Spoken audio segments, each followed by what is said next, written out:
চলছে ষড়যন্ত্র, নথির আড়ালে এবং বন্ধ দরজার ভিতরে।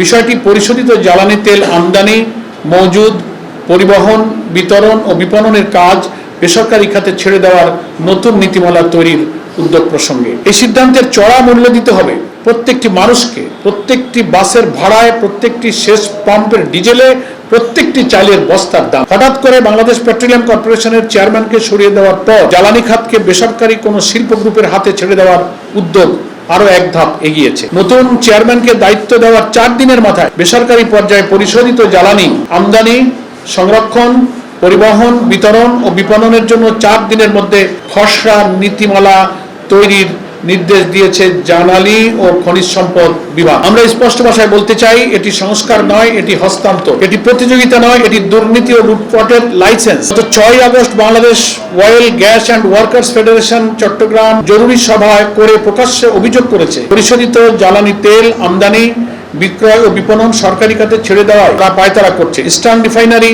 পদ্মা, যমুনা ও এলপিজির সিবিএ নেতারা এক বাক্যে বলেছেন এটি সরকারের জন্য আত্মঘাতী এবং দেশের জন্য বিপজ্জনক। লক্ষ্য করুন, এই অভিযোগ কোনো রাজনৈতিক প্রতিপক্ষ তোলেনি, তুলেছেন সেই মানুষগুলো যারা 3 দশক ধরে এই খাতের ভেতরে দাঁড়িয়ে কাজ করছেন। তারা বলছেন সরকারের ভেতরেই ঘাপটি মেরে থাকা একটি দুর্নীতিবাজ ও সুবিধাবাদী চক্র এই সিদ্ধান্ত সরকারের ঘাড়ে চাপিয়ে দিতে চাইছে। আমরা প্রশ্ন করছি, যে খসড়া নিয়ে মন্ত্রণালয়ের ভেতরে কাজ হচ্ছে তার জনগণের সামনে কেন আনা হচ্ছে না? আমাদের পক্ষ থেকে উদ্বেগের বিষয়গুলো হচ্ছে, এটি নতুন কিছু নয়, এটি পুরনো লুটের দ্বিতীয় সংস্করণ। অতীত আওয়ামী লীগ সরকার তার শেষ সময় ক্ষমতা হারানোর মাত্র 2 মাস আগে দেশের ইতিহাসে প্রথমবারের মতো বেসরকারি খাতে জ্বালানি তেল বিক্রির নীতিমালা করেছিল এবং সেই সুবিধা পেয়েছিল একটি নির্দিষ্ট গোষ্ঠী।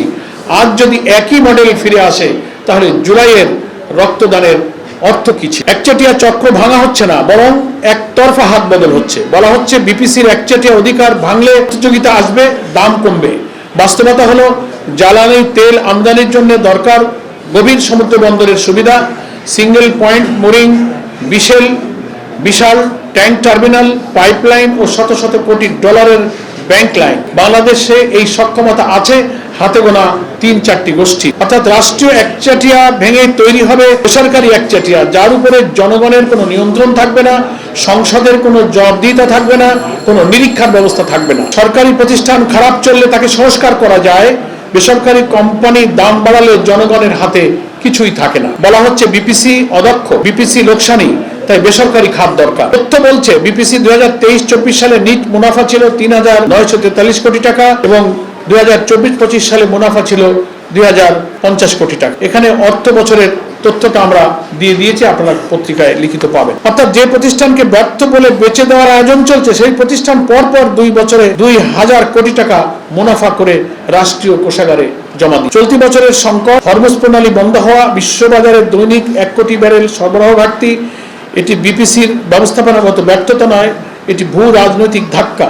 জ্বালানি মন্ত্রী নিজেই সংসদে স্বীকার করেছেন বিপিসি এখন দৈনিক প্রায় 78 কোটি টাকা লোকসান দিচ্ছে, কারণ বিশ্ববাজারের দাম দ্বিগুণ হওয়ার পরও ভোক্তার কথা ভেবে দেশের দাম বাড়ানো হয়নি। এখন প্রশ্ন, এই ভর্তুকির বোঝা বেসরকারি কোম্পানি বহন করবে নাকি প্রথম দিনেই লিটারে টাকা বাড়বে? যুদ্ধকালীন সংকটকে বেসরকারীকরণের অজুহাত বানানো হচ্ছে। মধ্যপ্রাচ্যের যুদ্ধ ও সরবরাহ সংকটকে ঢাল বানিয়ে সিদ্ধান্তগুলো নেওয়া হচ্ছে তড়িঘড়ি করে। গত 28 জুলাই অর্থনৈতিক বিষয়ক সংক্রান্ত মন্ত্রিসভা কমিটি সিদ্ধান্ত নিয়েছে সেপ্টেম্বর 2026 মেয়াদের পরিশোধিত জ্বালানি তেল আমদানির আন্তর্জাতিক উন্মুক্ত দরপত্র জমার সময়সীমা 42 দিন থেকে কমিয়ে 10 দিন করা হবে। সংকটকালে দ্রুততা প্রয়োজন, আমরা তা অস্বীকার করি না, কিন্তু 42 দিনের দরপত্র 10 দিনে নামালে আন্তর্জাতিক বড় সরবরাহকারীরা এখানে অংশ নেওয়ার সুযোগ পায় না। ফলে কম দরদাতা, বেশি দাম, এই সিন্ডিকেটের জন্য দুর্নীতির রাস্তা প্রশস্ত হয়। দ্রুততা আর স্বচ্ছতা পরস্পর বিরোধী নয়, কিন্তু এখানে দ্রুততার নামে স্বচ্ছতাকে বিসর্জন দেওয়া হয়। বছরে 30,000 কোটি টাকার বাজার, এই বিপুল বাজার যদি কয়েকটি গোষ্ঠীর হাতে চলে যায় তাহলে প্রতি লিটারে 1 টাকা বাড়তি মুনাফাও বছরে 1000 কোটি টাকা লুণ্ঠনে পরিণত হতে পারে এবং তা আইনশুদ্ধ হয়ে যায়। জ্বালানি নিরাপত্তা রাষ্ট্রের হাতছাড়া হবে। জ্বালানি তেল সাধারণ পণ্য নয়, এটি প্রতিরক্ষা, কৃষি, বিদ্যুৎ, পরিবহন ও বিমান চলাচলের রক্ত প্রবাহ। দেশে একটি মাত্র শোধনাগার, ইস্টার্ন রিফাইনারি। মজুদ সক্ষমতা সীমিত। এমন ভঙ্গুর অবস্থায় সরবরাহ শৃঙ্খল বেসরকারি হাতে গেলে ক, দুর্যোগ বা যুদ্ধের সময় রাষ্ট্র কাকে নির্দেশ দেবে? খ, কোম্পানি যদি বলে লাভ হচ্ছে না, তেল আনবো না, তখন কি হবে? গ, প্রত্যন্ত চর হাওর পাহাড়ে অলাভজনক রুটে তেল পৌঁছাবে কে? ঘ, বিপিসি যা লোকসান দিয়েও করে বেসরকারি কোম্পানি কি সেটা করবে? যেদিন সিদ্ধান্তটি কোম্পানির বোর্ড রুমে চলে যাবে, সেদিন থেকে বাংলাদেশ আর নিজের জ্বালানি নিরাপত্তার মালিক থাকবে না। শ্রমিকের কণ্ঠরোধ করার চেষ্টা, ফেডারেশনের মহাসচিব অভিযোগ করেছেন শ্রম আইনের 187 ধারায় জ্বালানি খাতের শ্রমিক সংগঠনের নেতাদের ক্ষেত্রে রহিত করার সুপারিশ পাঠানো হয়েছে শ্রম মন্ত্রণালয়ে। অর্থাৎ যারা এই বেসরকারীকরণ বিরুদ্ধে কথা বলবে তাদের আইন সুরক্ষা আগে ভাগে কেড়ে নেওয়ার প্রস্তুতি। একদিকে সরকার আন্তর্জাতিক মহলে শ্রম অধিকারের প্রতিশ্রুতি দিচ্ছে, অন্যদিকে ঘরের ভেতরে শ্রমিক নেতার মুখ বন্ধ করার আয়োজন করছে। এই দ্বিমুখিতা আমরা প্রত্যাখ্যান করি।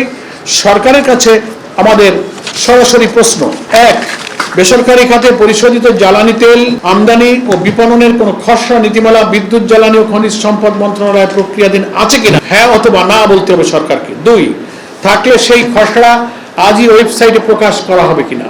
তিন, কোনো সমীক্ষা, কোনো খরচ সুবিধা বিশ্লেষণের ভিত্তিতে এই সিদ্ধান্ত, সেই সমীক্ষা প্রকাশ করা হবে কিনা? কোন কোম্পানি এ পর্যায়ে এ বিষয়ে আবেদন বা প্রস্তাব দিয়েছে, তাদের নাম প্রকাশ করা হবে কিনা?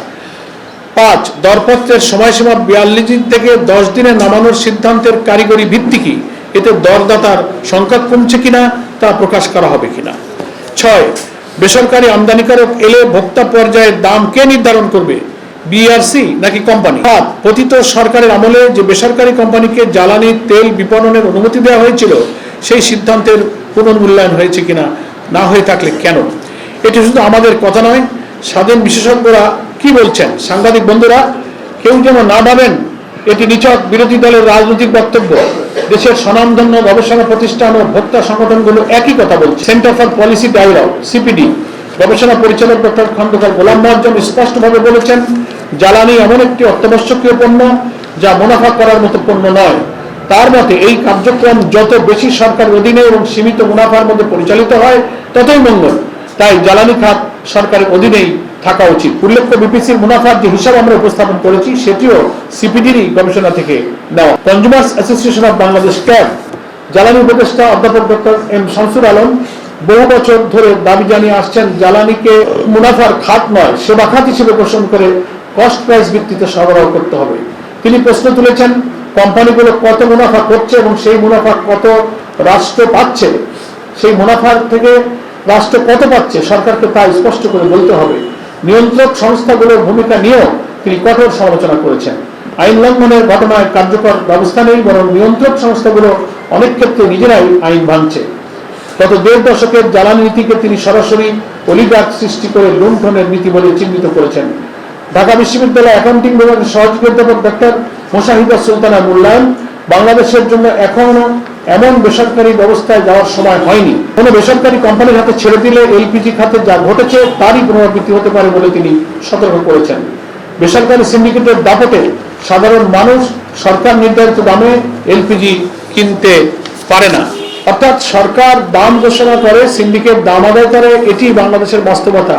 ডিজেল পেট্রোলের ক্ষেত্রে একই অভিজ্ঞতার পুনরাবৃত্তি হলে ক্ষতিটা হবে জাতীয় মাপে। প্রক্রিয়া ইতিমধ্যেই শুরু হয়েছে। গত 2 আগস্ট বাংকারিং নীতিমালায় পরিবর্তন এনে মেরিন ফুয়েল আমদানিতে বেসরকারি খাতকে সুযোগ দেওয়া হয়েছে। অর্থাৎ পরিশোধিত জ্বালানি তেল প্রকাশ্যে বিচ্ছিন্ন সিদ্ধান্ত নয়, এটি একটি ধারাবাহিক পরিকল্পনার অংশ এবং সেই পরিকল্পনা সম্পর্কে জাতিকে কিছু জানানো হয়নি।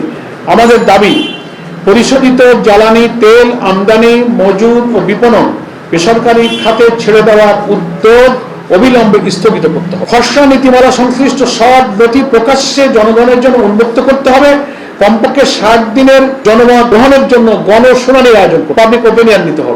পার্লামেন্টারি স্ট্যান্ডিং কমিটি, যেটা সংসদের স্থায়ী কমিটির অধীনে উপযুক্ত উন্মুক্ত শুনানি করতে হবে, যেখানে বিরোধী দল, ক্যাব, সিপিডি, বিশ্ববিদ্যালয়ের জ্বালানি বিশেষজ্ঞ, শ্রমিক ফেডারেশন ও ভোক্তা প্রতিনিধিরা বক্তব্য দেওয়ার সুযোগ পাবেন। 4, বেসরকারীকরণের বদলে বিপিসির সংস্কার, স্বাধীন নিরীক্ষা, বোর্ডে পেশাদার নিয়োগ, ক্রয় প্রক্রিয়ায় ইজিপি বাধ্যতামূলককরণ, প্রতি ত্রৈমাসিকে আমদানি মূল্য ও পরিমাণের তথ্য উন্মুক্তকরণ। ইস্টার্ন রিফাইনারির 2য় ইউনিটে ERL2 এ কৌশলগত মজবুত সক্ষমতা বাড়ানোর প্রকল্প নির্দিষ্ট সময়সীমা ঘোষণা করে বাস্তবায়ন করতে হবে। জ্বালানি খাতের শ্রমিক কর্মচারীদের আইনি সুরক্ষা খর্ব করার সব সুপারিশ প্রত্যাহার করতে হবে। আপনারা শুনলেন যে এখানকার যে সিবিএ, তারা এখানকার দুর্নীতি এবং নানান আশঙ্কার কারণে তারা যে অভিযোগটা করছে, দাবিটা করছে, তাদের কণ্ঠরোধ করার জন্য কিন্তু তাদের এই আইনি সুরক্ষার পথ থেকে বন্ধ করার চেষ্টা করা হচ্ছে। সাংবাদিক বন্ধুগণ, আমরা বাজার অর্থনীতির বিরোধী নই, আমরা বেসরকারি বিনিয়োগেও বিরোধী নই, আমরা বিরোধী জবাবদিহিহীন হস্তান্তরের এবং দুর্নীতির সুযোগ বিস্তারের আমরা বিরোধী। প্রতিযোগিতা মানে একচাটিয়া হাত বদল নয়, সংস্কার মানে প্রতিষ্ঠান মেরামত, প্রতিষ্ঠান বিক্রি নয়।